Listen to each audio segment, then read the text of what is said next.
Duchene's been on the Senators for a while now, and I want to make this video asking Ottawa fans, how is he like? Because as an outsider looking in on what's going on over there in Ottawa, I really don't like what I'm seeing. Going back to the Duchene trade, and we take a look at just what was on the roster, forget about the picks, forget about Andrew Hammond, the Senators gave up Turris for Duchene. Okay, that's kind of what it was established a little bit earlier on. And the reason they did that is because Turris, his contract is expiring, and he wanted a 6x6. And the Senators were like, no, we're not going to give you a 6x6. So they get rid of Turris, they bring in Duchene, who's already making 6, and he's going to be making 6 for this year as well as next year. And who knows how much money he's going to want when his contract expires.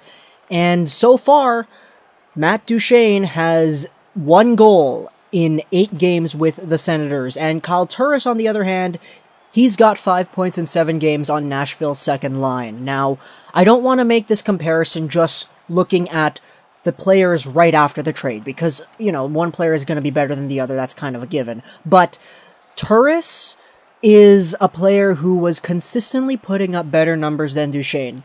Taking a look at the numbers just from this season's pace as well as last season, Turris is statistically the better player, and this is what I kind of wanted to ask of Ottawa fans, because Duchene, they gave up a lot of things for Duchene. They gave up Turris, they gave up the picks, they gave up Andrew Hammond, and in return they get themselves Duchene, who is slotting in their top 6, yeah, of course, and so far, the Senators have lost 7 games in a row. They've lost 4 of them in a row in regulation, and Matt Duchene's only got 1 goal. He was the one in the 2-1 against New York.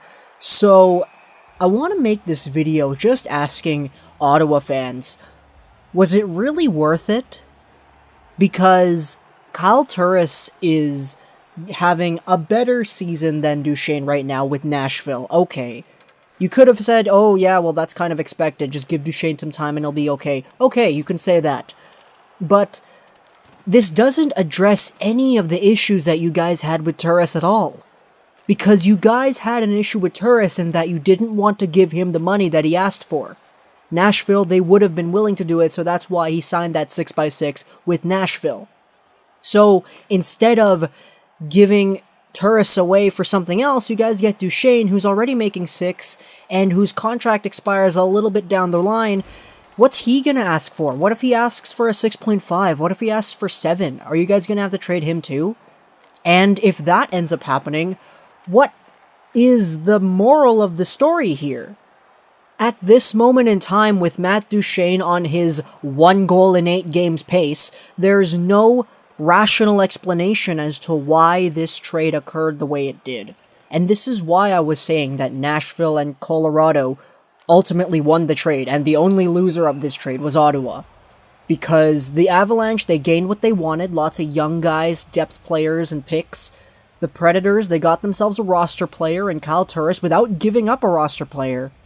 But in terms of roster players and players who will wear the Senators jersey this season, the Senators gave up Turris for Duchene, and that doesn't really address any of the problems they had with Turris anyways. And right now, Duchene, he's at 1 goal in 8 games, but I'm not an Ottawa fan. I mean, I want them to succeed. I'd like them to win the cup this year because go Burrows, but I want to bring out the question to the Ottawa fans out there. What's Duchene like? Are you guys satisfied with what you guys had to give up in order to get this player? Are you guys satisfied with the way he's playing? Because statistically, looking at that 1 goal in 8 games, that's garbage. Looking at Duchene coming in and the Senators still being on a 7-game losing streak, that's a mess. That's garbage from somebody who doesn't watch the Senators looking at that from the outside. So, to the Senators fans, what does this mean to you guys? Do you feel as if this was a justifiable outcome for what you guys had to give up? After you guys gave up Turris, Hammond, and the picks and everything, are you satisfied with this being your return? Because as somebody from the outside looking in, I'm not an Ottawa fan, I'd like them to win because of Burrows, but as somebody from the outside looking in, this is not good. And Duchene is not doing as much as a $6 million player should be doing. I mean, Louis Eriksson is getting $6 million, and he's starting to put the pace up a little bit. Turris is also getting $6 million next season, and the season after that, and he's at 5 points in 7 games with the Predators. He's slotting in well, and Duchene, on the other hand, I don't know if he's slotting in well or not. That's why I'm begging the question to the Ottawa fans, but statistically, it's hot garbage. And hopefully he brings up the pace, because I'd like for Duchene to succeed with this new team. This is what he's wanted.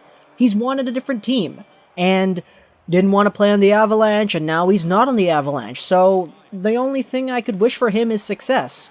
But right now, statistically, it doesn't look like he's achieving that. So, Ottawa fans, go crazy in the comments section, because I want to know what is it about Duchene that is convincing enough to make me say, okay, yeah, this is a good return for what you guys gave up. Convince me that this 1 goal in 8 games is the correct return for Turris, Hammond, picks, prospects, whatnot. So, that's the question. That is the question. Hope you guys enjoyed this video. For plus, like and subscribe to Gaming, and bye.